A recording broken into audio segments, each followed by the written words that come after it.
Are there any intentions, or is there an intention to index stamp duty? Can I say this, that governments, and this is not a political rhetoric, it's just a fact of life, that people need and want and deserve certain government services.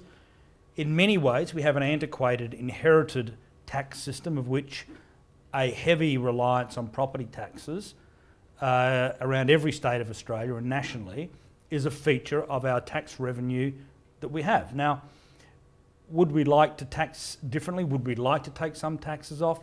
Of course we would. But if you take a tax off, what is your replacement tax and what services do you cut? Now, we're not going to be raising taxes in this election campaign, but the argument for reducing a tax is very easy. My job as a treasurer is to say, well, if we cut a tax, what other tax do we put in place? Or indeed, what other service do we cut? Or does that mean we borrow? So, you know, there's got to be give and take on both sides. Now, the Henry report, as I understand it, is talking of eliminating stamp duty. Look, I wouldn't be surprised at all if the Henry report recommends a whole series of sweeping changes to the way states tax. Now, that may well be good theoretically, it may well be good administratively, it may be a good academic approach, but whether or not it's doable in the real world of politics and the real world of social justice, I'll wait to be convinced. Kevin, with regards to the land tax, an investor with $3 million worth of property in South Australia currently pays $85,000 land tax bill.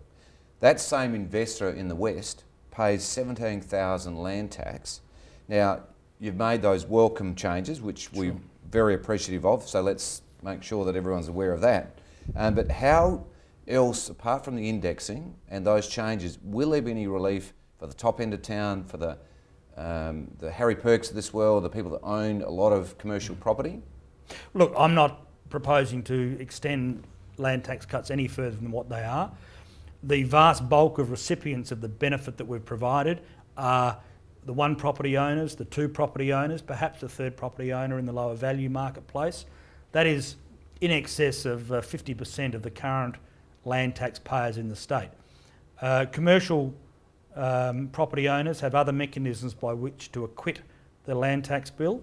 Let's always remember that it is an input cost to business, so it is a tax deductible item, and there are other mechanisms available that sees the effect of land tax ameliorated. But can I say this, that you know, if you've got 3 or 4 or 5 or 10 or $15 million worth of property, I'm less inclined or less motivated to be able to assist those property owners.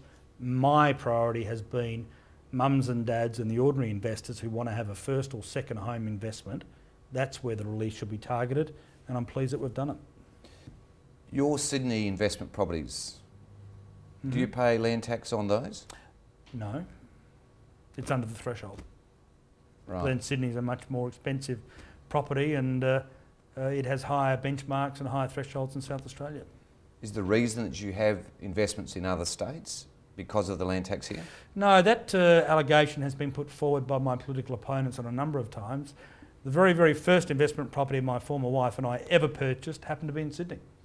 And my next 2 investment properties that I've bought happen to be in Adelaide. So that urban myth of an attempt by me to avoid the grouping provision is sadly misplaced.